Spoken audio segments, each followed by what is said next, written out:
The work week almost over. We're already talking Friday. Well, Friday will start off the same way Thursday did. We'll see some patches of fog out there, hazy sunshine, but despite all that mist and moisture in the air and pollution as well, it's going to still be warmer than usual for this time of year. Above average highs, not just tomorrow, but going into Saturday.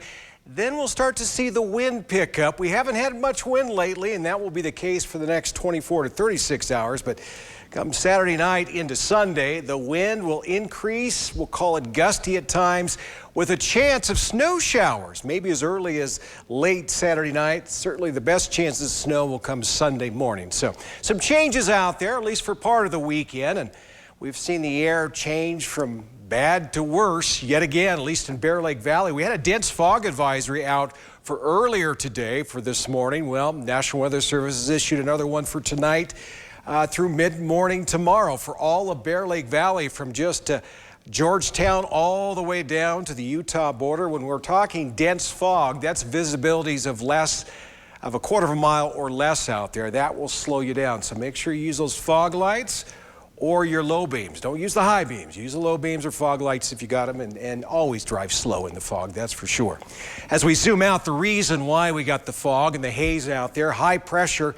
Underneath this high, the air likes to sink, and as it sinks, it warms. What that does, though, is it traps the cool and moist air down near the ground, and that's why we call it an inversion. Typically, the higher you go in the atmosphere, the warmer it gets, but with an inversion, it actually the colder it gets. With an inversion, the warmer it gets. So kind of backwards, the other way around. So we need an inversion buster, and this is what we're looking at for latter part of the weekend.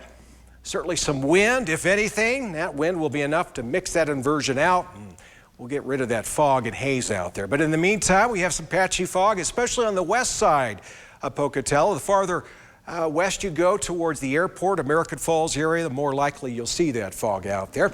Another temperature down in the teens in Idle Falls. We may see some patchy fog in the Idle Falls area. Wind pretty much calm, and that will be the case again tomorrow. Maybe some fog in the morning, otherwise a lot more sunshine, with high temperatures still staying above average for this time of year. And we'll be hitting 45 in Pocatello tomorrow with more haziness, patchy morning fog to the west side of town. Friday's temperature map, highs ranging from 38 in Island Park to 43 in American Falls, and then back to the 30s up in Salmon, 37 expected. Stanley at 34, and hazy conditions too over in the Magic Valley. Southeast Idaho Chevy dealer 7-day forecast.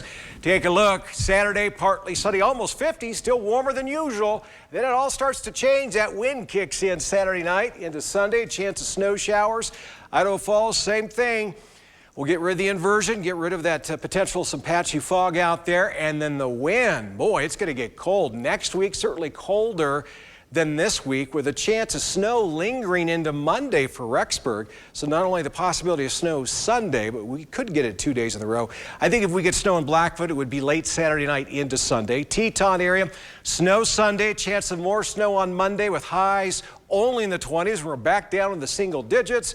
For the Central Mountains, we're dry tomorrow. Central Mountains, you may get some moisture a little earlier than the rest of us, with a chance of rain and snow showers later in the day Saturday.